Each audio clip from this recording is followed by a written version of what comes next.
Jemaat yang dikasihi Tuhan, mari kita siapkan hati pikiran kita untuk datang beribadah kepada Tuhan di dalam ibadah Jumat Agung, memperingati hari kematian Tuhan Yesus di kayu salib. Sebelum kita mulai ibadah kita, mari kita luangkan waktu saat teduh sejenak sebelum kita beribadah di hadapan Tuhan.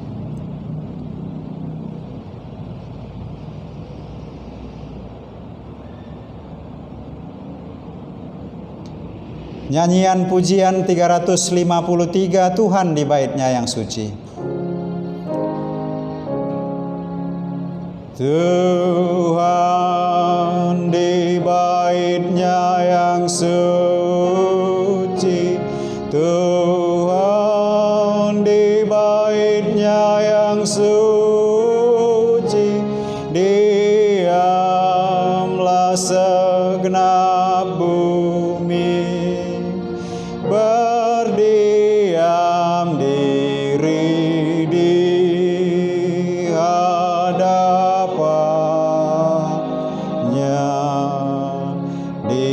Diamlah, diamlah,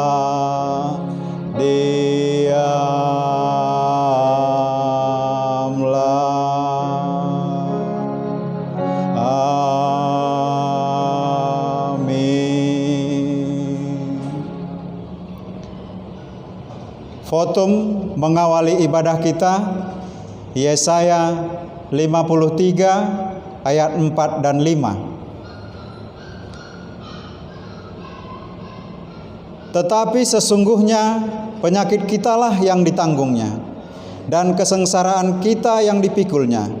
Padahal kita mengira Dia kena tulah, dipukul dan ditindas Allah. Tetapi Dia tertikam oleh karena pemberontakan kita, Dia diremukkan oleh karena kejahatan kita.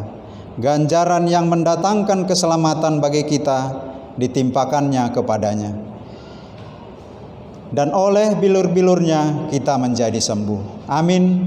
Jemaat, mari kita berdiri, kita memuji Tuhan dari nyanyian pujian nomor 72, Pada Salib Al-Masih.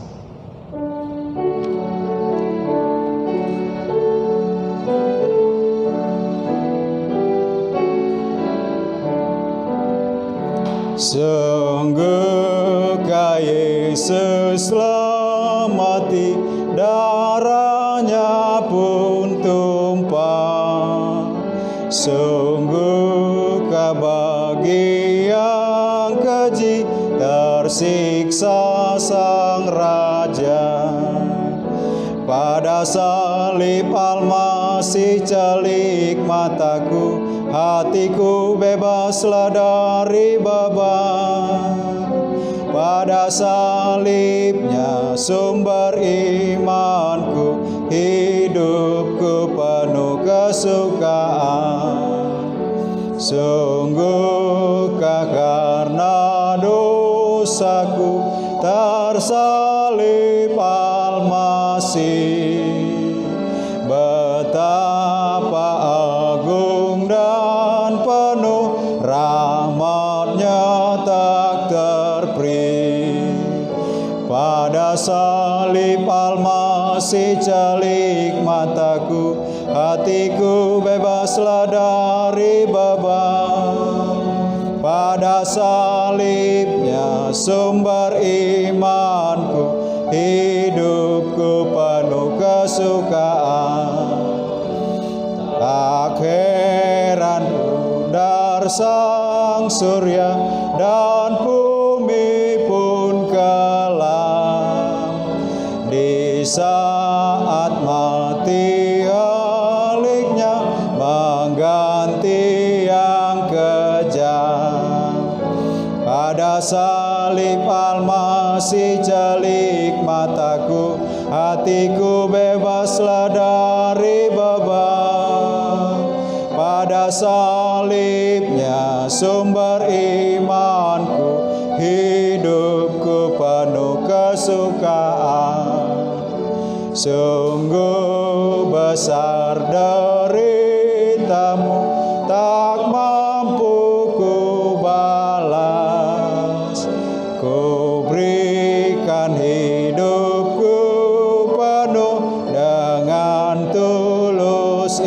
ikhlas. Pada salib Al-Masih Iku bebaslah dari beban. Pada salibnya sumber imanku, hidup kesukaan. Mari kita bersatu di dalam doa. Bapa kami yang bertahta di dalam kerajaan sorga, Bapa kami yang maha baik, Bapa yang kami sembah, kami muliakan di dalam nama Tuhan Yesus, Tuhan dan Juru Selamat kami yang hidup. Kami sungguh mengucap syukur Tuhan dari waktu yang sudah kami lalui hingga pada saat sore hari ini.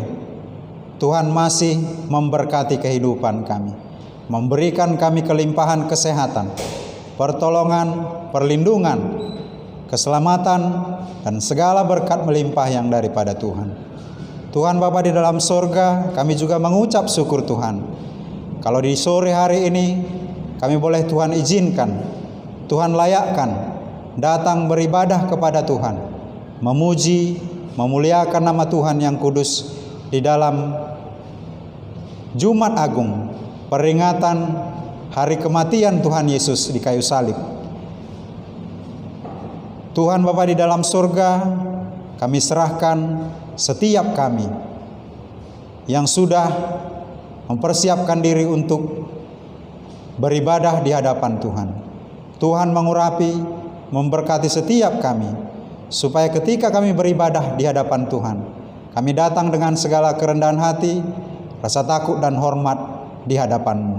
Bapa yang baik dalam surga, kami juga serahkan setiap pribadi kami yang saat ini mengambil bagian di dalam melayani hadirat Tuhan. Kami berdoa menyerahkan hamba-Mu yang memimpin pujian, yang bermain musik, bahkan hamba Tuhan yang akan menyampaikan sabda kebenaran firman-Mu. Tuhan Yesus mengurapi, memberkati, dan memampukan kami. Biarlah Tuhan, kami dipakai Tuhan hanya sebagai alat untuk hormat kemuliaan bagi nama Tuhan. Lewat pelayanan kami, sekalian jemaat boleh diberkati, dan biarlah Tuhan lewat pelayanan kami juga nama-Mu ditinggikan, dipermuliakan.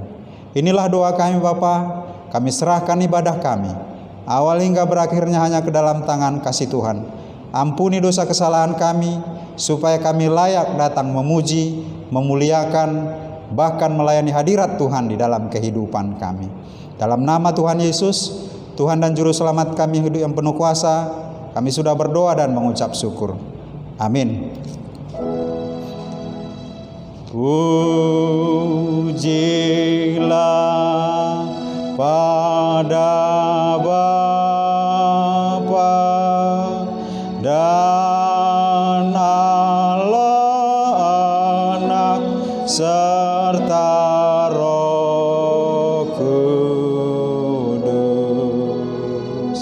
yang dahulu kala ada, tetap sekarang ada, dan selamanya. Amin. Amin. Jemaat dipersilahkan duduk. Pembacaan responsoria dari Yesaya 50 dari Lukas, Matius 27 ayat 45 sampai 61. Pembacaan responsoria dari Matius 27 ayat 45 sampai 61.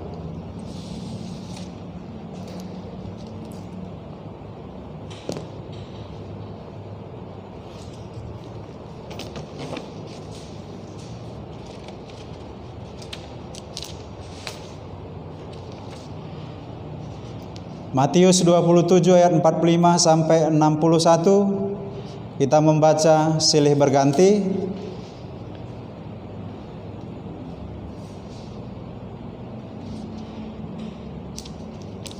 ayat 45. Mulai dari jam 12 kegelapan meliputi seluruh daerah itu sampai jam 3. Kira-kira jam 3 berserulah Yesus dengan suara nyaring, Eli Eli lama sabatani. Artinya, Allahku, Allahku, mengapa engkau meninggalkan aku? Mendengar itu, beberapa orang yang berdiri di situ berkata, ia memanggil Elia. Dan segeralah datang seorang dari mereka, ia mengambil bunga karang, mencelupkannya ke dalam anggur asam, lalu mencucukkannya pada sebatang bulu dan memberi Yesus minum. Tetapi orang-orang lain berkata, jangan, baiklah kita lihat apakah Elia datang untuk menyelamatkan dia. Yesus berseru dengan suara nyaring, lalu menyerahkan nyawanya. Dan lihatlah, tabir suci terbelah dua, dari atas sampai ke bawah, dan terjadilah gempa bumi, dan bukit-bukit batu terbelah, dan kuburan-kuburan terbuka, dan banyak orang kudus yang telah meninggal bangkit. Dan sesudah kebangkitan Yesus, mereka pun keluar dari kubur, lalu masuk ke kota kudus, dan menampakkan diri kepada banyak orang. Kepala pasukan dan prajurit-prajuritnya yang menjaga Yesus menjadi sangat takut ketika mereka melihat gempa bumi dan apa yang telah terjadi. Lalu berkata, sungguh ia ini adalah Anak Allah. Dan ada di situ banyak perempuan yang melihat dia dari jauh, yaitu perempuan-perempuan yang mengikuti Yesus dari Galilea untuk melayani dia. Dan di mereka terdapat Maria Magdalena dan Maria ibu Yakobus dan Yusuf dan ibu anak-anak Zebedeus.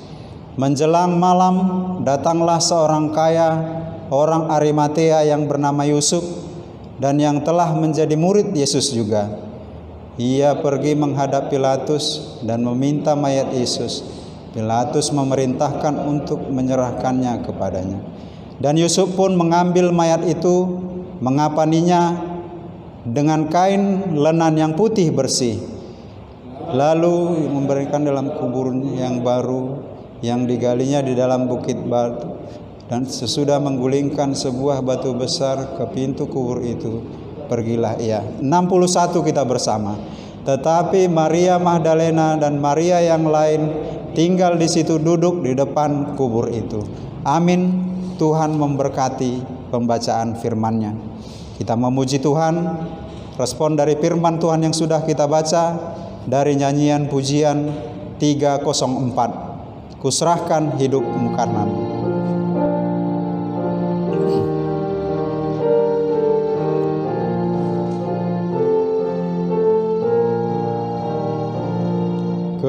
Kuserahkan hidupku agar kau ditebus, tertumpah darahku agar kau selamat terus. Kuserahkan hidupku karenamu, apakah balasanmu? Serahkan hidupku karenamu, apakah balasanmu? Kutinggalkan surga, tataku yang mulia, untuk dunia fana, untukmu yang hina. Semua kutinggalkan karenamu, apakah balasanmu? Semua kutinggalkan karenamu, apakah balasanmu? Dan aku menderita sengsara yang dahsyat agar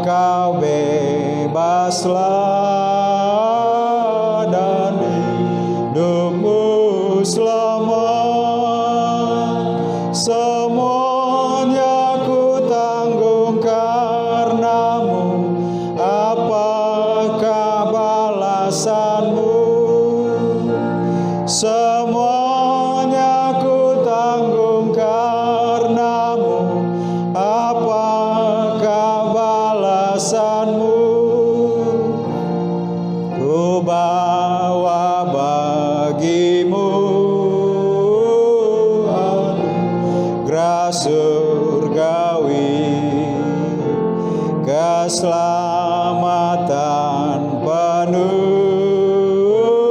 ampun serta kasih. Besar anugerahku bagimu, apakah balasanmu? Besar anugerahku bagimu, apakah balasanmu?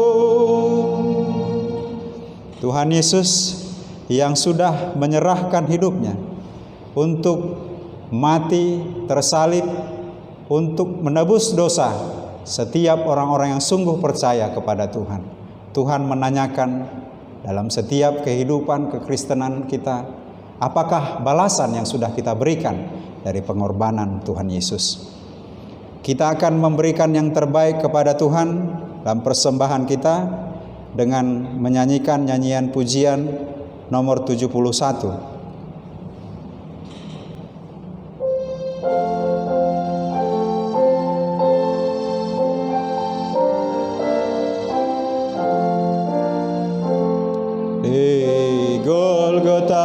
Di Golgota tersalib Tuhan kita, supaya dilepaskannya umatnya dari dosa. Kematian ditanggungnya, supaya kita luputlah di Golgota. Tersalib Tuhan kita di Golgota, Tuhan telah tersiksa, supaya diberinya tebusan yang sempurna. Tumpahlah darah Al-Masih membasuh kita yang keji di Golgota, Tuhan telah tersiksa di Golgota, menderita anak Allah, kekuatan iblis dipatahkan olehnya, kuasa dosa pun lenyap. Yesus berkata telah genap di Golgota, menderita anak Allah. Jemaat, mari kita berdiri, kita serahkan persembahan kita kepada Tuhan dengan nyanyian pujian nomor 5.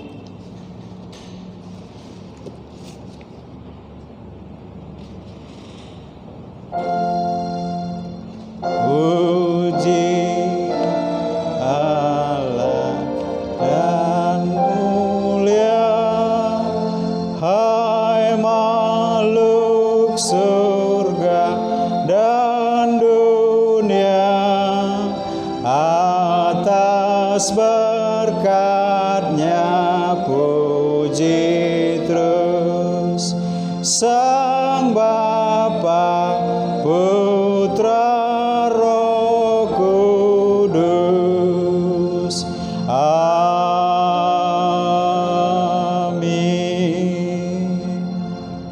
Mari kita berdoa. Bapa kami yang bertahta di dalam kerajaan sorga, kami sungguh mengucap syukur Tuhan, karena Tuhan selalu memberkati kehidupan kami. Tuhan melimpahkan rahmat-Mu di dalam setiap kehidupan kami. Terima kasih Bapa, banyak berkat yang sudah boleh kami terima, kami nikmati dari kebaikan Tuhan. Saat ini Bapa, sedikit dari banyak berkat Tuhan yang boleh Tuhan kami terima dari kemurahan-Mu, kami persembahkan kehadapan-Mu sebagai persembahan kami. Tuhan kiranya berkenan atas persembahan kami ini. Biarlah juga Tuhan persembahan kami ini boleh menjadi dupa yang harum yang menyenangkan hati-Mu. Bapa yang baik dalam sorga, Kami yang sudah boleh memberikan persembahan kami, Tuhan memberkati kami. Kami yang belum mampu memberi, Tuhan juga mengingat kami, melimpahkan berkat kemurahan-Mu atas kami, supaya di hari-hari yang akan datang, kami boleh belajar memberikan yang terbaik kepada Tuhan. Bapa kami yang baik di dalam sorga, di atas semua persembahan kami ini, biarlah Tuhan seluruh kehidupan kami, hati, pikiran, kehendak di dalam kehidupan kami, biarlah semuanya itu Tuhan kami pergunakan sebagai persembahan yang hidup, yang selalu memuliakan nama Tuhan. Inilah doa kami Bapa, ampuni dosa kesalahan kami, supaya kami layak datang ke hadapan Tuhan, menghantarkan persembahan kami. Hanya di dalam nama Tuhan Yesus, Tuhan dan Juru Selamat kami yang hidup yang penuh kuasa, kami sudah berdoa dan mengucap syukur. Amin. Kita akan mendengarkan sabda firman Tuhan dan juga berdoa syafaat bersama yang dipimpin oleh Bapak Sebastian. Sebelum kita berdoa syafaat bersama dan juga mendengarkan sabda firman Tuhan, ada informasi dari gereja yang perlu kita ketahui tentang ibadah kebangkitan di hari Minggu pagi. Ibadah kebangkitan Tuhan Yesus pada minggu ini tanggal 12 diadakan pada pukul 6 pagi di rumah masing-masing secara online. Siaran online ini juga akan diputar ulang pada pukul 10 paginya. Kiranya Tuhan memberkati kita sekalian. Demikian informasi yang boleh kami sampaikan. Kita akan berdoa syafaat bersama dan juga mendengarkan sabda firman Tuhan yang disampaikan oleh Bapak Sebastian.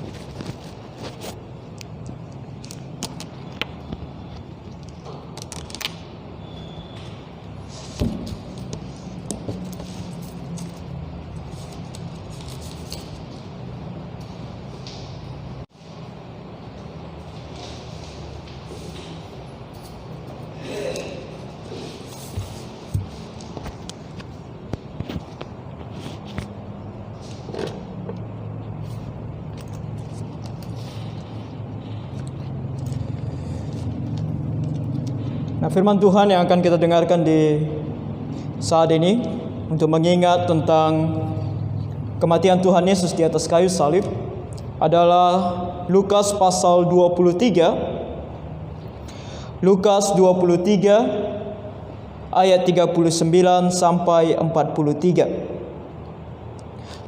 Lukas pasal 23 ayat 39 sampai 43. Saya akan membacakannya bagi kita semua. Seorang dari penjahat yang digantung itu menghujat dia, katanya, "Bukankah engkau adalah Kristus? Selamatkanlah dirimu dan kami." Tetapi yang seorang menegur dia, katanya, "Tidakkah engkau takut juga tidak kepada Allah, sedang engkau menerima hukuman yang sama? Kita memang selayaknya dihukum, sebab kita menerima balasan yang setimpal dengan perbuatan kita. Tetapi orang ini tidak berbuat sesuatu yang salah." Lalu ia berkata, "Yesus, ingatlah akan aku apabila engkau datang sebagai raja." Kata Yesus kepadanya, "Aku berkata kepadamu, sesungguhnya hari ini juga engkau akan ada bersama-sama dengan aku di dalam Firdaus." Amin. Untuk pembacaan firman Tuhan ini, sebelum kita merenungkannya, mari kita berdoa syafaat bersama-sama. Mari kita berdoa. Tuhan Allah Bapa kami yang bertata di dalam kerajaan sorga, saat ini ya Tuhan, kami kembali datang ke hadapan-Mu dengan segala ucapan syukur dan terima kasih kami ya Tuhan, sebab Engkau begitu sangat mengasihi kami. Kasih-Mu yang besar ya Tuhan, Engkau nyatakan di dalam anak-Mu Tuhan Yesus Kristus. Sebab Ia telah datang ke dalam dunia, dan Ia bahkan telah mati di atas kayu salib untuk menggantikan kami, untuk menghapuskan segala dosa kami. Bapa Surgawi, Terima kasih ya Tuhan untuk kasih-Mu yang begitu besar ini kepada kami.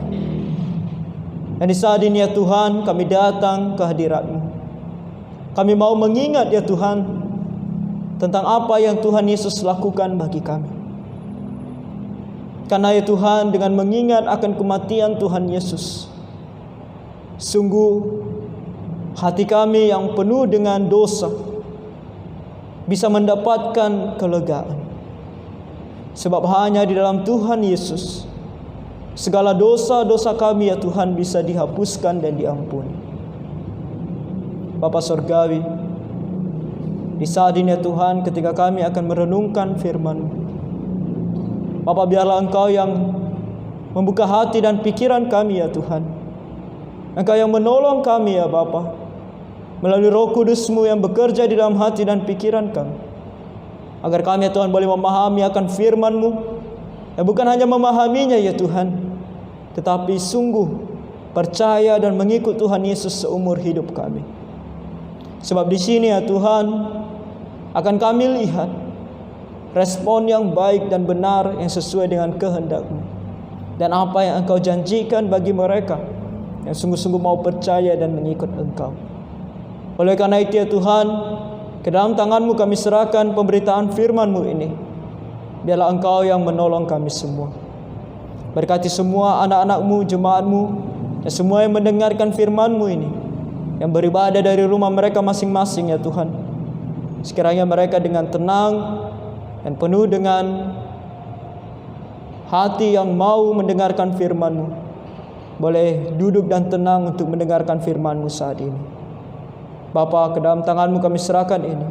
Ampuni kami Tuhan dari segala dosa dan pelanggaran kami, agar sekiranya kami boleh layak di hadapan-Mu. Kami berdoa dan mengucap syukur di dalam nama Tuhan kami Yesus Kristus. Amin.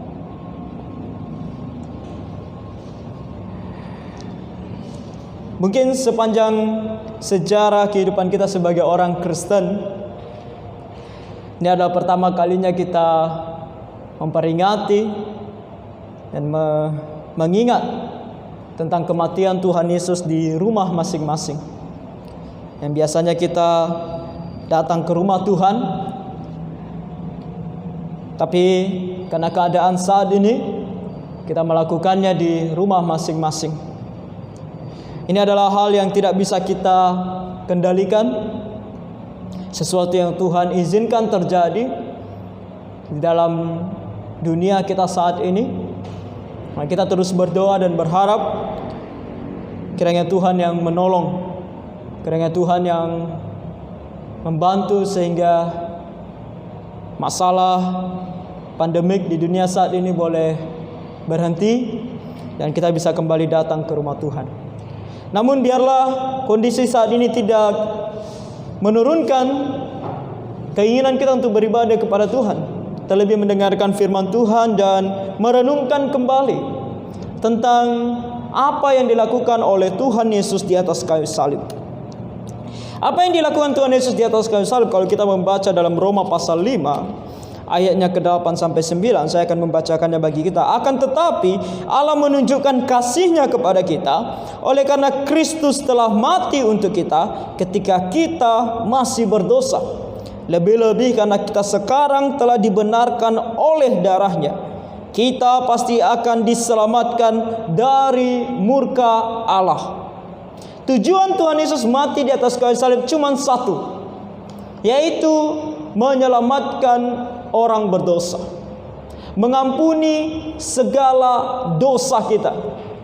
Hanya satu tujuan, agar semua manusia yang bisa percaya atau yang mau percaya kepada Tuhan diselamatkan, mendapatkan pengampunan dosa, dan bisa hidup selama-lamanya, hidup kekal di sorga bersama dengan Tuhan selama-lamanya. Hal ini terjadi karena manusia telah berdosa di hadapan Tuhan. Dan karena dosa manusia, mereka layak, kita semua layak untuk dihukum. Karena keadilan Allah, karena kekudusan Allah. Namun Tuhan tidak membiarkan kita mati dan dihukum.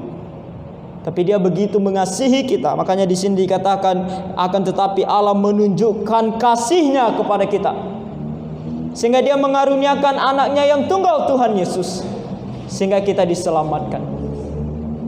Dia mati di atas kayu salib untuk menggantikan kita dari dosa, dan kita bisa diselamatkan dari segala dosa kita. Saudara-saudari yang terkasih dalam Tuhan, jikalau saudara-saudara adalah orang Kristen, tentu fakta yang satu ini sudah sering kita dengarkan.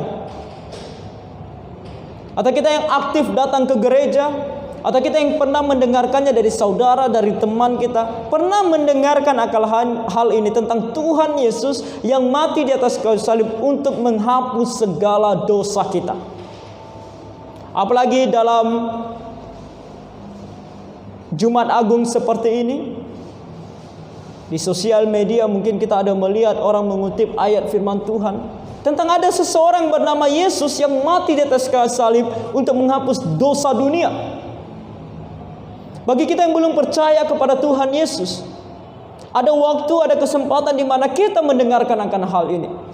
Atau mungkin tidak pernah, tapi di saat ini ketika saya membacakan firman Tuhan ini, kita mendengar akan hal ini. Tentang Tuhan Yesus yang datang ke dalam dunia, mati di atas kayu salib untuk menghapuskan segala dosa kita. Namun pertanyaan yang harus kita jawab di saat ini, apa respon kita setelah kita mendengar firman Tuhan ini? Setelah kita mendengar tentang Yesus yang mati di atas kayu salib untuk menghapuskan segala dosa kita. Saudara-saudara, tadi ketika kita membaca tentang responsoria, kita membaca tentang bagaimana Tuhan Yesus disalibkan dan mati, bahkan dikuburkan. Sebuah kematian yang begitu mengerikan, sebuah kematian yang begitu menyiksa. Bahkan ada orang yang coba membandingkan, kalau diberikan pilihan, mana mau ketika kamu diberikan hukuman mati? Ketika kamu diberikan pilihan, mana yang kamu mau? Ditembak, digantung, atau disalibkan? Salib harus menjadi pilihan yang paling akhir. Karena kematian di atas kayu salib begitu menyakitkan. Seseorang yang disalibkan akan dipaku kedua tangannya dan dipaku kedua kakinya. Kemudian dia akan digantung di sana, dan tubuhnya akan hanya bertopang kepada tangan dan kakinya yang sudah dipaku. Bayangkan rasa sakit yang begitu luar biasa. Ada seorang yang coba menggambarkan tentang kematian di atas kayu salib, begitu menyiksa. Karena kedua tangannya dipaku, kakinya juga dipaku. Mau bertopang pada kakinya begitu sakit karena dipaku. Mau bertopang kepada tangannya juga sakit karena dipaku. Tidak bertopang, maka badannya akan turun sehingga bahunya naik, dan itu akan menekan paru-parunya sehingga dia tidak bisa bernafas. Begitu serba salah ketika berada di atas kayu salib. Dan tidak lama dia akan mati karena kelelahan. Saudara-saudara, tidak ada yang mau mati disalibkan, tapi Tuhan Yesus mau melakukannya untuk kita. Untuk kita manusia yang berdosa, sehingga kita bisa diselamatkan. Nah, ketika mendengarkan hal ini, apa yang kita lakukan? Apakah kita menjadi orang yang tidak mau percaya, bahkan mempertanyakan semuanya ini? Akhir-akhir ini di media sosial atau di dunia entertainment, kita mendengar tentang netizen seperti dewa. Pernah dengar istilah ini? Hal ini diberikan atau dikatakan demikian sebab netizen ini atau orang-orang yang berkomentar di sosial media ini berkomentar sesuka hatinya, dan pendapat dia menurut dia yang paling benar. Apa saja yang dilakukan oleh orang, baik itu public figure atau orang lain yang ada di media sosial, bagi mereka selalu salah, dan bagi mereka pendapat mereka selalu benar.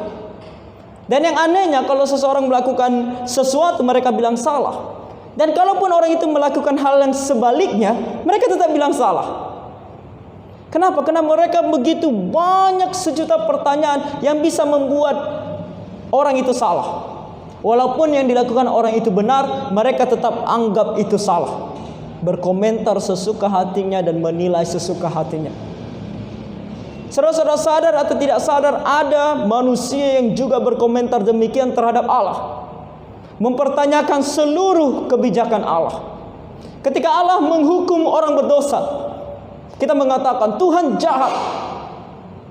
Kenapa dia tidak selamatkan semua manusia? Kenapa dia menghukum manusia? Bukankah manusia dia ciptakan? Bukankah manusia ciptaannya? Dia bilang dia mengasihi mereka, tapi kenapa mereka dihukum? Makanya ketika kita mendengar kata neraka, kita bilang itu adalah bentuk dari kejahatan Allah. Betapa Allah membenci kita. Lalu kalau Allah tidak menghukum orang berdosa, kita akan juga bertanya, kenapa Allah tidak menghukum orang berdosa? Berarti dia tidak adil. Di mana keadilan Allah? Bukankah dia mengatakan dia kudus? Bukankah dia mengatakan dia adil? Kenapa dia tidak menghukum orang berdosa? Ketika Allah tidak menyatakan dirinya, kita bertanya, di mana Allah? Dan kita bilang, kalau Allah nanti menghakimi saya karena saya tidak tahu dia, saya akan bilang, kamu tidak pernah memberitahukan siapa kamu. Berarti penghukuman Allah tidak adil. Dia tidak pernah menyatakan siapa dia. Kenapa tiba-tiba dia tanya kepada saya siapa dia?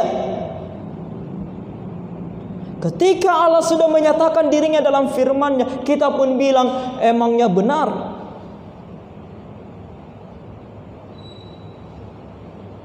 Kita masih bertanya, betul tidak dia adalah Allah?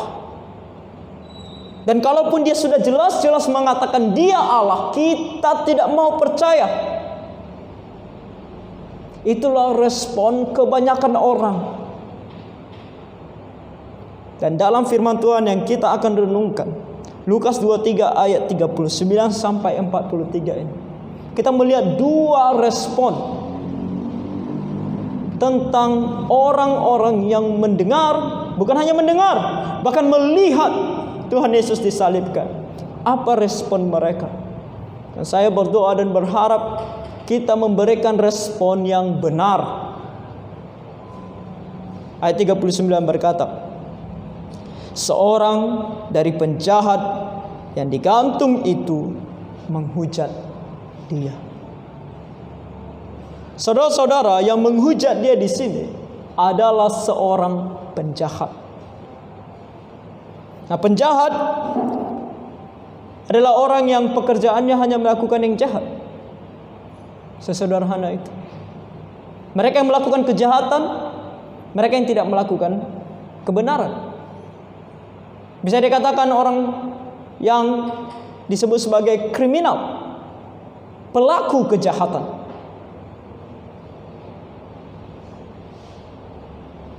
Dan kalau kita melihat dalam ayat firman Tuhan lainnya tentang apa yang terjadi di sini, contohnya dalam Markus 15 ayat 28 dikatakan mereka ini adalah orang durhaka. Ada dua orang yang disalibkan bersama dengan Tuhan Yesus dan keduanya disebut sebagai orang durhaka. Nah, orang durhaka artinya orang yang tidak melakukan perintah Allah. Mereka sudah tahu apa itu perintah Allah, tapi mereka berpaling dari perintah Allah, tidak mau tahu tentang perintah Allah dan melakukan apa yang jahat. Itulah orang durhaka.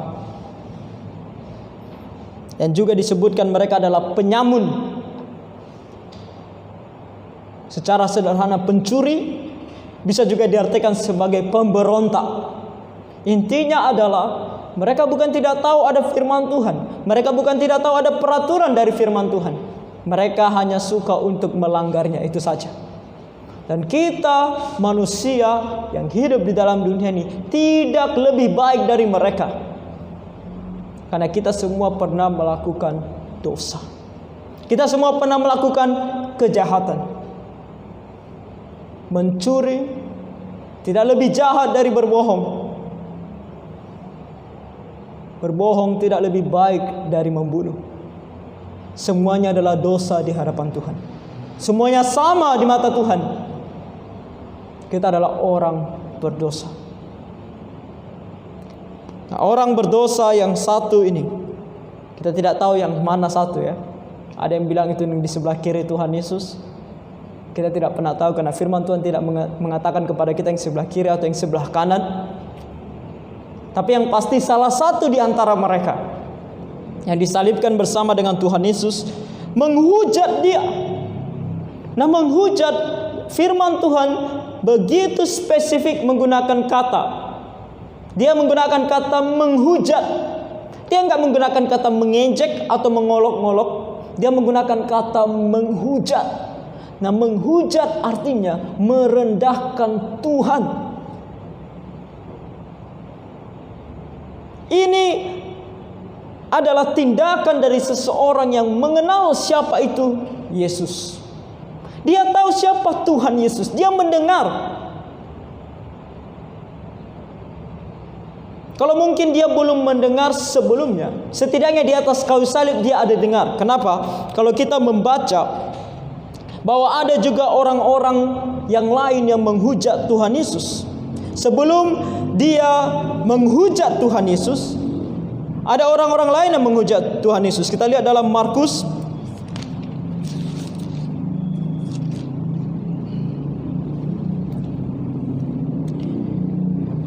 pasal 15.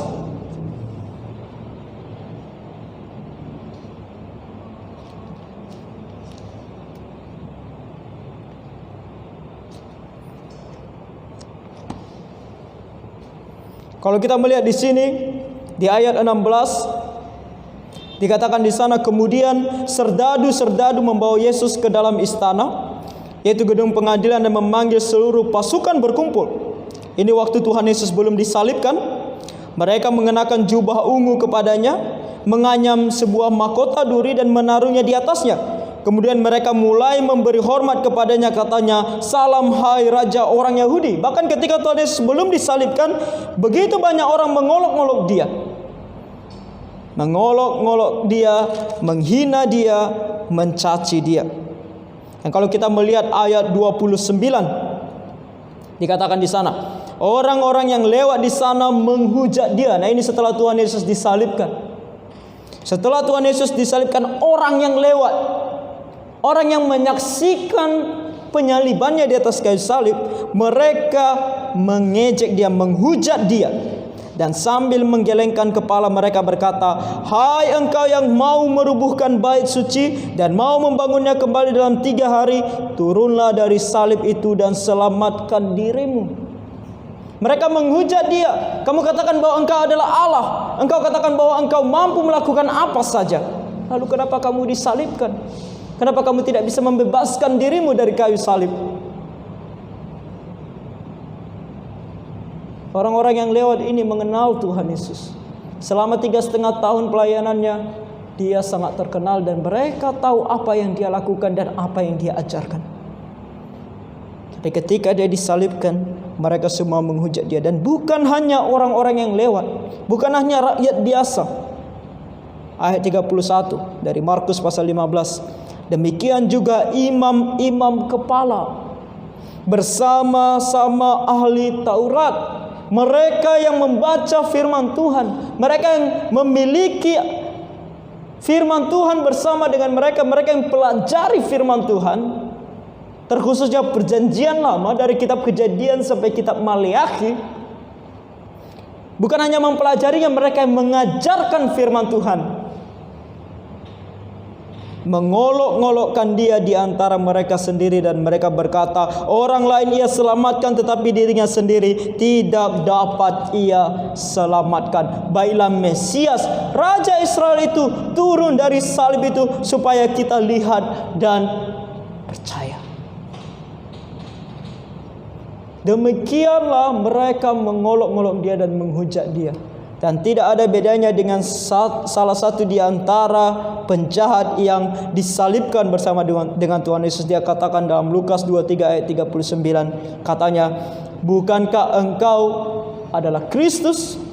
Selamatkanlah dirimu dan kami." Bukankah engkau yang dijanjikan itu? Bukankah engkau raja yang dijanjikan itu? Kalau memang benar Engkau, selamatkanlah dirimu dan kami juga. Saudara-saudara, banyak sekali orang yang akan bertanya seperti ini dan mengatakan hal seperti ini. Ketika kita mengatakan Tuhan Yesus adalah Tuhan, mereka akan beritahukan kepada kita, buktikan, tunjukkan kalau Dia Tuhan. Saudara-saudara, Tuhan Yesus bukan tidak pernah menunjukkan kalau Dia Tuhan. Kita melihat dalam hidup pelayanannya selama 3,5 tahun apa yang Dia lakukan. Dia selalu menyatakan bahwa Dia adalah Allah. Dalam mujizatnya. Mujizatnya Dia lakukan bukan untuk menunjukkan kehebatannya, bukan untuk membuat kita merasa bahwa Dia akan selalu melakukan apa yang kita mau karena Dia berkuasa. Bukan itu. Dia melakukan mujizatnya dengan satu tujuan, untuk menunjukkan bahwa Dia adalah Allah yang bisa melakukan apa saja. Yang buta Dia sembuhkan, bahkan yang buta sejak lahirnya Dia sembuhkan. Yang bisu Dia buat berbicara, yang tuli Dia jadikan bisa mendengar, bahkan yang mati Dia bangkitkan dari antara orang mati. Dia bahkan menunjukkan kuasanya kepada seseorang yang sudah mati selama 4 hari. Dia memanggil dari kubur dan keluar orang tersebut. Saudara-saudara, semua ini dilakukan hanya untuk menunjukkan bahwa Dia adalah Allah. Dan bukan hanya dari mujizatnya, kita juga tahu bahwa Dia menunjukkan bahwa Dia adalah Allah dari perbuatannya. Segala perbuatannya yang sesuai dengan hukum Taurat, segala perbuatannya yang tidak ada celah dan dosa. Sama sekali tidak. Dia adalah seorang manusia, 100% manusia dan 100% Allah. Dan di dalam 100% kemanusiaannya, Dia tidak berdosa. Siapa manusia yang bisa tidak berdosa? Hanya Allah yang menjelma menjadi manusia. Dan bukan hanya melalui kedua hal ini, lebih lagi Dia memberitahukan kepada semua orang bahwa Dia adalah Allah melalui pengajarannya. Orang mengatakan Tuhan Yesus tidak pernah mengatakan bahwa Dia adalah Allah. Dia tidak pernah mengatakan aku adalah Allah. Tuhan Yesus mengatakannya ketika Dia mengatakan aku dan Bapa adalah satu. Dan itu hanya satu ayat dari banyak ayat yang menunjukkan bahwa Tuhan Yesus sedang mengatakan aku adalah Allah. Karena Dia sedang berbicara kepada orang Yahudi. Dan orang Yahudi tahu apa maksudnya. Ketika Dia mengatakan aku dan Bapa adalah satu, maksudnya cuma satu hal. Dia dan Tuhan itu satu. Jadi kalau Dia dengan Tuhan adalah satu, Dia adalah Allah sendiri. Makanya kalau kita membaca Yohanes pasal 10, setelah Tuhan Yesus mengatakan aku dan Bapa adalah satu, orang-orang Yahudi mengambil batu dan mau melempari Dia. Dan ketika Dia tanya, mengapa kamu mau melempari aku dengan batu? Jawaban mereka cuma satu. Engkau manusia menyamakan dirimu dengan Allah. Begitulah Tuhan Yesus menyatakan Dia adalah Allah.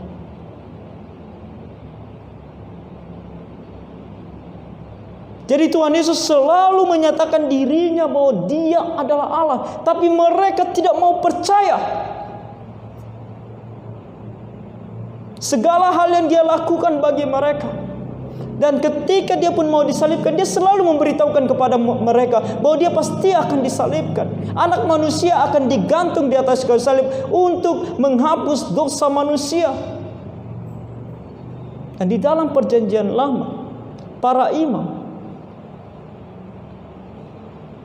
dan mereka yang mengenal kitab suci harusnya tahu bahwa Tuhan Yesus, Sang Mesias, itu akan datang pertama-tama sebagai Raja yang merendahkan dirinya untuk mati bagi umatnya. Yesaya pasal 53 menjelaskan itu begitu jelas. Bahwa Sang Raja Mesias itu akan datang pertama-tama untuk mati bagi umatnya.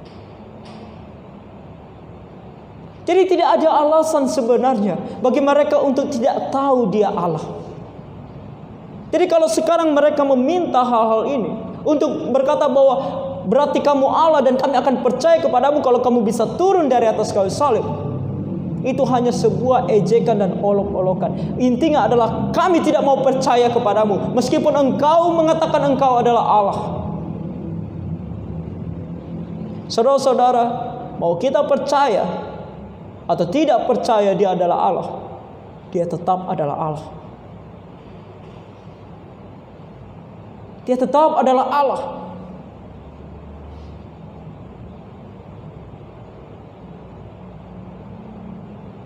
Kita mau bilang, contohnya ada sebuah pohon. Kita mau bilang pun, bagaimanapun kita bilang ini bukan pohon, ini bukan pohon, dia tetap adalah pohon. Yang kita lihat punya daun, punya batang, punya dahan, itu pohon. Maupun kita bilang ini bukan pohon, tetap dia adalah pohon. Allah lebih lagi, dia tidak menjadi Allah oleh karena apa yang kita katakan. Faktanya adalah dia adalah sang pencipta, kita ini ciptaan. Apa yang dia katakan itulah kita. Kalau dia katakan kita manusia, kita manusia. Kalau dia katakan kita bukan manusia, kita bukan manusia. Itu yang benar. Karena dia adalah pencipta, kita ciptaan. Dan orang-orang ini tidak mau percaya kepada dia. Kenapa? Karena mereka memilih untuk percaya kepada diri mereka sendiri. Mereka mau Allah sesuai dengan keinginan mereka. Kita melihat ini dalam pelayanan Tuhan Yesus. Ketika Tuhan Yesus memberi makan 5.000 orang, mereka suka Tuhan yang seperti ini, yang bisa memberikan mereka makan. Makanya mereka terus ikuti dia. Kemana dia pergi mereka ikuti dia. Dia menyeberang danau pun mereka pergi ambil sampan dan ikut dia. Karena mereka suka Tuhan yang seperti ini, yang bisa memberikan mereka makan tanpa bekerja. Tapi ketika Tuhan Yesus katakan kepada mereka, aku adalah roti hidup, kalian harus percaya kepadaku. Kalian harus makan dagingku. Artinya menerima aku sebagai Tuhan dan Juru Selamat pribadi kalian dan mengikuti aku seumur hidup kalian dan melakukan segala perintahku. Mereka bilang, oh ini bukan Tuhan yang kami mau. Mereka tinggalkan dia satu persatu.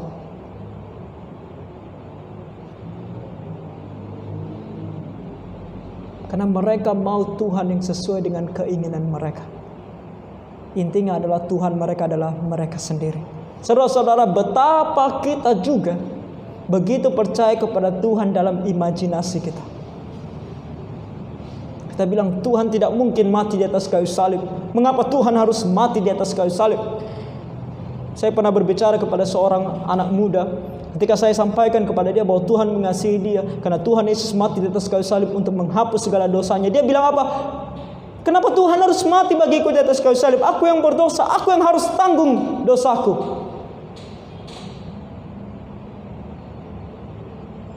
Aku tidak mau ada orang yang mati di atas kayu salib bagiku, menggantikan aku. Aku mau menanggung dosaku sendiri. Saudara-saudara, Tuhan tahu betapa mengerikannya hukuman di dalam api neraka bagi kita. Makanya dia datang ke dalam dunia mengambil penghukuman itu untuk kita. Respon kebanyakan orang menolak dia, menghujat dia, mengejek dia, mengolok-olokkan dia. Saudara-saudara ingat Ibrani 9 ayat 27? Ketika Tuhan menciptakan kita, dia tidak menciptakan kita seperti robot. Dia berikan kita akal dan pikiran untuk berpikir. Dan dia mau kita menggunakan semuanya ini untuk memilih dia. Tapi kalau kita tidak mau memilih dia, ingat Ibrani 9 ayat 27 berkata apa? Manusia akan mati satu kali saja. Dan setelah itu apa? Penghakiman. Kita boleh memilih apa yang mau kita pilih. Kita boleh menjadi orang-orang ini yang menghujat Tuhan Yesus yang mati di atas kayu salib. Tapi ingat, setelah hidup ini penghakiman.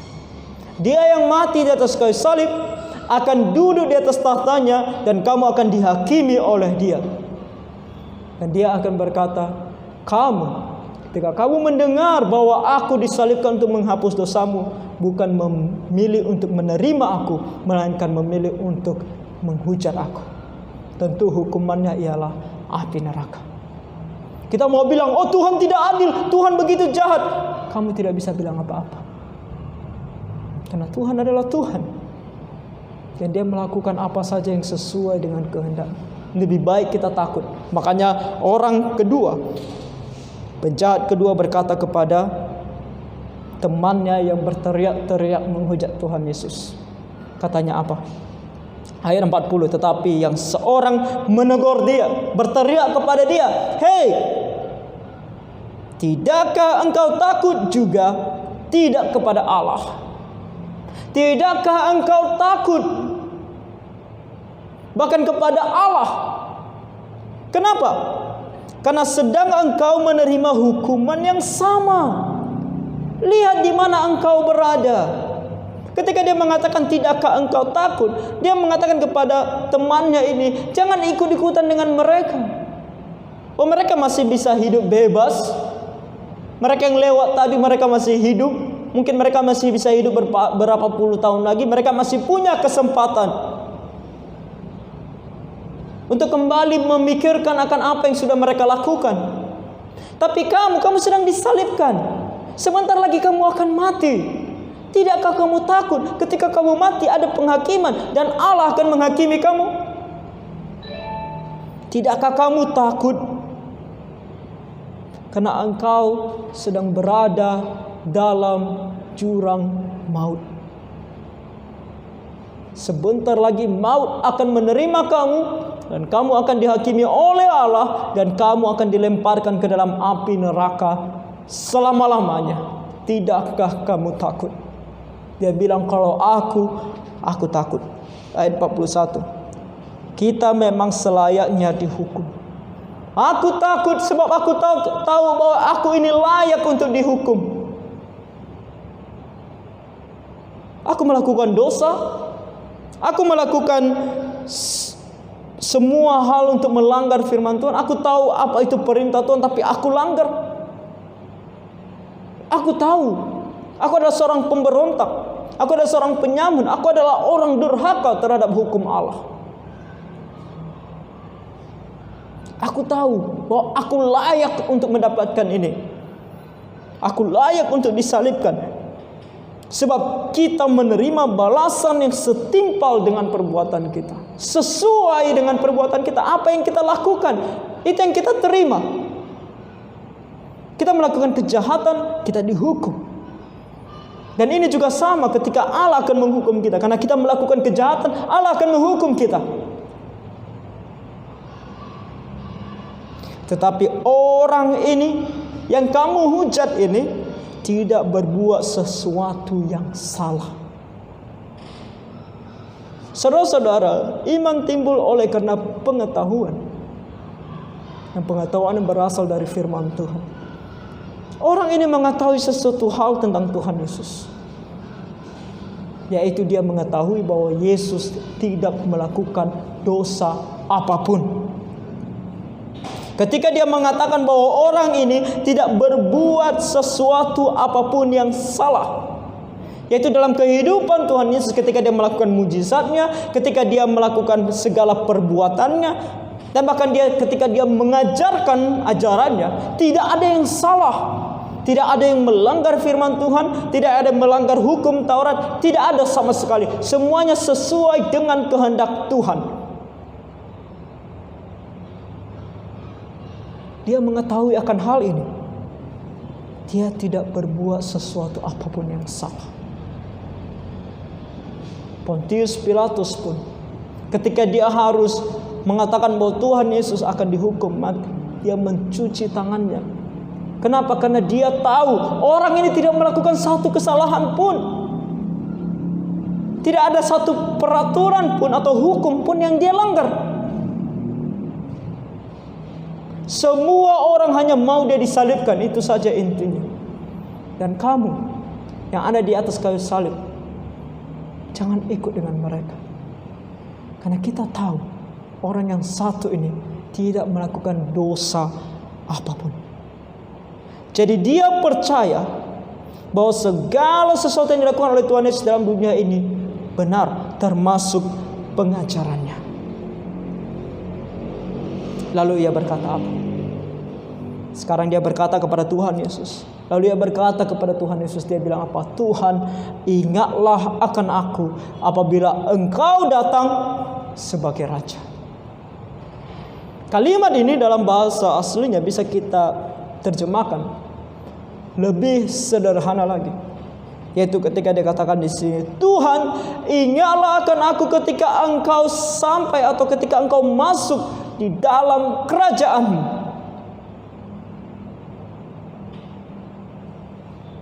Ini adalah sebuah permintaan yang sangat penuh dengan kerendahan hati. Ketika Tuhan menunjukkan dirinya di hadapan manusia, respon manusia yang respon pertama adalah menghujat dia, merasa tinggi, lebih hebat dari Tuhan. Tuhan menyatakan dirinya kepada kita, jadi apa? Ya, Tuhan, jadi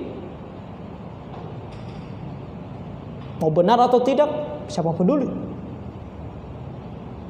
Bahkan kalau bisa, salibkan dia, bunuh dia, enyahkan dia.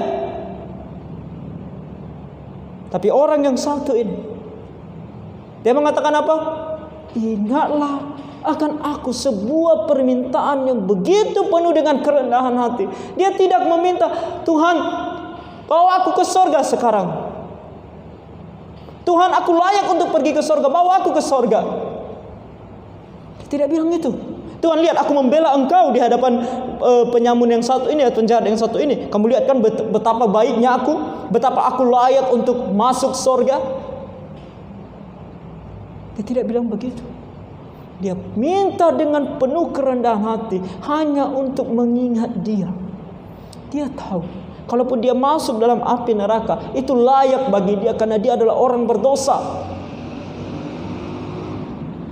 Dia tahu ketika dia mati dia pasti ke neraka. Tapi dia hanya memohon, Tuhan, walaupun nanti aku masuk neraka dan Engkau pergi ke sorga, sampai Engkau ke sorga tolong, setidaknya ingatlah akan aku.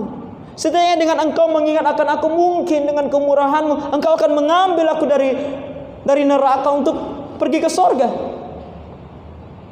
Begitulah rendahnya hatinya orang ini ketika dia meminta pertolongan daripada Tuhan. Dan dia bilang apa? Ingatlah akan aku ketika Engkau masuk ke dalam kerajaan. Saudara-saudara, iman orang yang satu ini melebihi bahkan dari orang-orang yang membaca firman Tuhan. Karena dia tahu Tuhan Yesus ketika dia mati di atas salib, ketika dia akan menyerahkan nyawanya, dia pasti akan pergi ke surga. Dia akan bangkit kembali dari antara orang mati dan duduk di sebelah kanan Allah Bapa. Dia akan pergi ke surga. Ketika Tuhan Yesus pergi ke surga, dia cuma ingin Tuhan mengingat dia. Saudara-saudara, saya berdoa supaya ini menjadi respon kita. Bagaimanapun kita mau menolak Tuhan, Dia tetap Tuhan. Bagaimanapun kita mau bilang Dia bukan Tuhan, Dia tetap Tuhan. Faktanya adalah Dia telah datang ke dalam dunia, Dia telah menyatakan dirinya bagi kita. Dia sudah beritahukan kepada dia, aku adalah Tuhan, akulah yang menciptakan kamu. Melalui kesaksian Yohanes, dia datang kepada milik kepunyaannya, tapi milik kepunyaannya menolak dia. Saudara-saudara, dia sudah menyatakan dirinya Tuhan yang kita cari selama ini. Kita coba cari di gunung, kita coba cari di gua, kita coba mencari di dalam ciptaan, melihat matahari, melihat bulan, pohon yang besar, atau apapun itu yang kita coba bayangkan, imajinasikan dia adalah Tuhan. Kita cari dia. Kenapa? Karena kita tahu bahwa seharusnya ada satu pribadi yang begitu besar yang menciptakan segala sesuatunya. Karena tidak mungkin matahari begitu teraturnya terbit dari timur dan terbenam di barat. Tidak mungkin begitu kompleksnya tubuh manusia ini kalau tidak ada seseorang yang mendesainnya. Ketika kita melihat sebuah desain atau ciptaan, kita mencari tahu siapa penciptanya. Pasti ada yang membuat desain ini, pasti ada yang menciptakan. Dan kita pergi cari tahu selama ini. Dan sekarang firman Tuhan memberitahukan kepada kita, kalian tidak perlu cari di mana-mana. Aku sudah datang dan menyatakan diriku. Dan aku sudah mati di atas kayu salib untuk menebus segala dosamu. Maka biarlah respon kita datang kepada Dia dengan kerendahan hati, mengakui bahwa kita adalah orang berdosa, mengakui kita layak untuk dihukum, dan meminta Dia kiranya Dia bermurah hati, setidaknya mengingat akan kita. Dan lebih lagi mungkin dengan kerendahan hati kita datang dan meminta Dia supaya kita dihapuskan segala dosanya, dan ketika kita meninggalkan dunia ini, kita bisa pergi ke sorga. Karena janji Tuhan Yesus kepada yang percaya kepadanya di ayat 43. Kata Yesus kepadanya, aku berkata kepadamu, sesungguhnya hari ini juga engkau akan ada bersama-sama dengan aku di dalam Firdaus. Janji Tuhan Yesus kepada dia yang menerima Tuhan Yesus sebagai Tuhan dan Juru Selamatnya, yang begitu dengan penuh kerendahan hati meminta Tuhan Yesus untuk mengingat dia dan membawa dia ke surga. Tuhan Yesus bilang apa? Hari ini juga. Mungkin kita akan mati pada waktu yang berbeda. Tapi ketika engkau mati nanti di atas kayu salib ini, ketika engkau mati, kamu akan langsung bersama-sama dengan aku. Kamu tidak akan pergi ke neraka lagi. Kamu tidak akan dihukum lagi. Kamu akan langsung pergi ke surga. Tidak ada yang namanya api penyucian, di mana kamu disucikan dulu untuk berapa puluh tahun, berapa ribu tahun. Tidak ada itu. Ketika engkau percaya kepada Tuhan Yesus, tidak lagi penghukuman bagimu, tidak lagi penyucian bagimu di dalam api penyucian atau neraka atau apapun itu sebutannya. Kamu langsung ketika kamu mati, kamu langsung pergi ke sorga. Saudara-saudara, orang Kristen, orang yang betul-betul percaya kepada Tuhan Yesus, akan langsung ke sorga setelah dia meninggal dunia. Rohnya tidak akan gentayangan di mana-mana, atau rohnya tidak akan pergi ke tempat mana dulu. Tidak. Jelas firman Tuhan katakan, hari ini juga engkau akan bersama-sama dengan aku.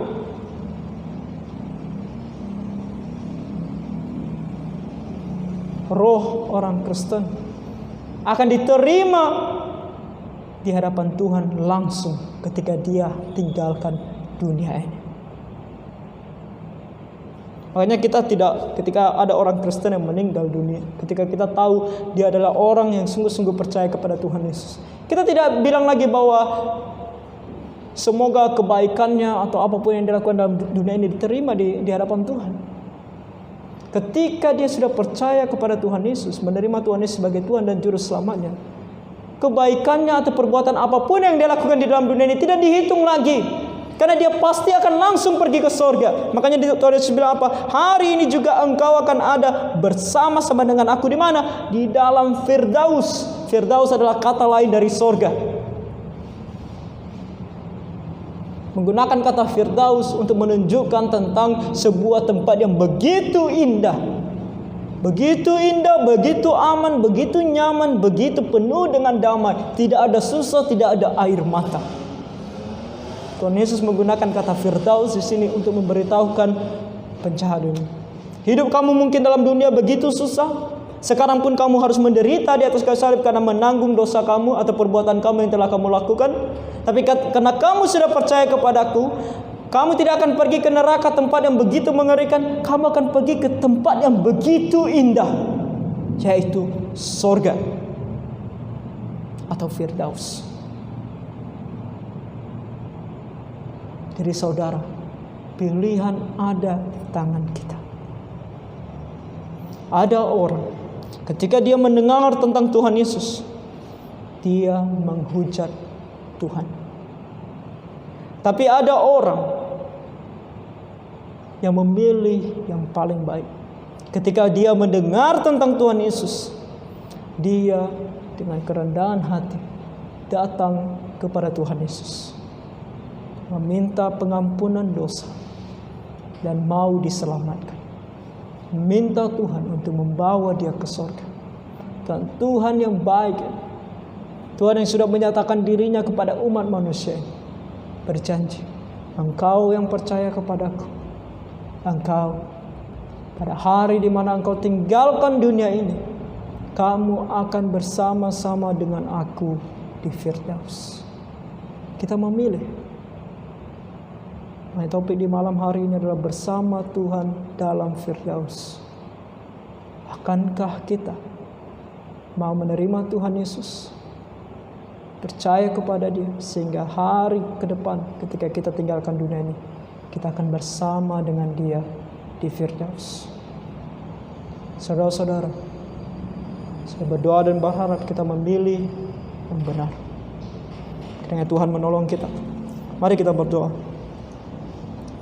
Tuhan Bapa Surgawi, terima kasih ya Bapa, karena Engkau sangat baik kepada kami semua.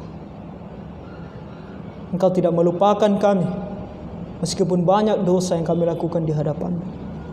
Engkau tidak membuang kami dan membiarkan kami mati di atas kayu salib. Engkau tidak membiarkan kami ya Tuhan hidup di dalam ketidaktahuan akan Engkau dan akan keselamatan. Namun Engkau ya Bapa, dalam kasih-Mu yang begitu besar kepada kami semua, telah mengaruniakan anak-Mu yang tunggal. Dan saat ini kami memperingati hari di mana Dia mati di atas kayu salib untuk menghapuskan segala dosa kami. Yang dalam janjinya oleh darah-Nya ya Tuhan yang tercurah di atas kayu salib, segala dosa kami akan diampuni. Untuk ya Tuhan, bermurah hatilah. Terlebih bagi kami yang belum percaya kepadamu, agar ya Tuhan kami menerima Tuhan Yesus sebagai Tuhan dan Juru Selamat kami saat ini juga. Agar kami ya Tuhan bisa diselamatkan dari dosa kami.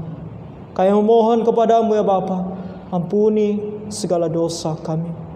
Segala hal yang telah kami lakukan di hadapan-Mu yang tidak berkenan ya Tuhan, ampuni ya Tuhan. Dan selamatkan kami dari penghukuman yang kekal. Berikan kami ya Tuhan hidup yang kekal bersama dengan Engkau di Firdaus. Kasihan dan tolong kami ya Tuhan, dan semua kami yang telah percaya kepadamu. Berikan kami hati yang penuh dengan sukacita, mengucap syukur kepadamu ya Tuhan, karena Engkau telah membebaskan kami sungguh dari segala dosa kami. Biarlah ya Tuhan hari-hari ke depan kami boleh hidup sesuai dengan kehendak-Mu, sesuai dengan apa yang Kau inginkan demi kemuliaan nama-Mu di surga. Kasihan dan tolong kami ya Bapa.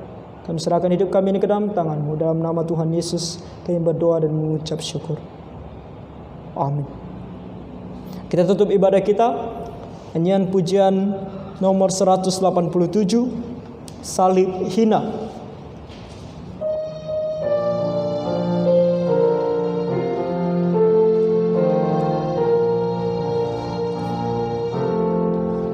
Atas bukit yang jauh tampak salib hina, lambang dari sengsara celah.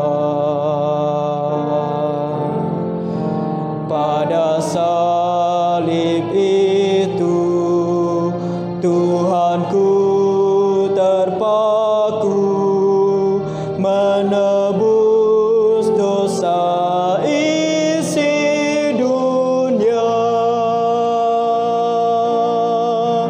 Aku kasih akan salibnya hingga tiba saat ajalku.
tiba saat ajalku,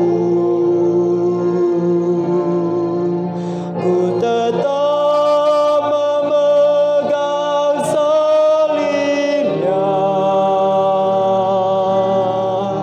sampai ku terima mahkotaku. Ayat 4. Pada salib hina ku tetap setia, walau aku juga dicela. Satu saat kelak aku kan bersorak dalam surga yang indah mulia. Aku kasih akan salibnya hingga tiba saat ajalku. Ku tetap memegang salibnya sampai ku terima mahkotaku. Mari kita bangkit berdiri dan kita tutup di dalam doa. Bapa Surgawi, kami sangat bersyukur kepadamu untuk ibadah kami di saat ini yang boleh berjalan dengan baik. Kami bersyukur Bapa untuk segala puji-pujian dan bahkan firman-Mu ya Tuhan yang mengingatkan kembali kepada kami betapa besar kasih-Mu kepada kami semua di atas kayu salib. Karena di atas kayu salib ya Tuhan, Engkau telah mengorbankan anak-Mu yang tunggal Tuhan Yesus untuk mati bagi kami, mencurahkan darahnya ya Tuhan agar kami semua bisa diselamatkan dari dosa kami. Kembali kami memohon ya Tuhan, Engkau sentuh setiap hati dan pikiran yang belum percaya kepadamu untuk sungguh menerima Engkau sebagai Tuhan dan Juru Selamat. Dan kami yang telah menerima Engkau sebagai Tuhan dan Juru Selamat kami, bantu kami Tuhan untuk selalu memegang salib-Mu sampai kami bertemu dengan Engkau muka dengan muka di sorga kelak. Tuhan, kasihani dan tolong kami semua. Kami serahkan hidup kami mulai dari saat ini ya Tuhan sampai kami bertemu dengan Engkau, bahkan sampai Tuhan Yesus datang kembali untuk kedua kalinya ke dalam tangan-Mu saja. Kami berdoa dan mengucap syukur di dalam nama Tuhan kami Yesus Kristus yang telah mengajarkan kami berdoa demikian. Bapa kami yang di surga, dikuduskanlah nama-Mu, datanglah kerajaan-Mu, jadilah kehendak-Mu di bumi seperti di surga. Berilah kami pada hari ini makanan kami yang secukupnya, dan ampunilah kami akan segala kesalahan kami, seperti kami juga mengampuni orang yang bersalah kepada kami. Dan janganlah membawa kami ke dalam pencobaan, tapi lepaskanlah kami daripada yang jahat. Karena Engkau-lah yang mempunyai kerajaan dan kuasa dan kemuliaan sampai selama-lamanya. Amin.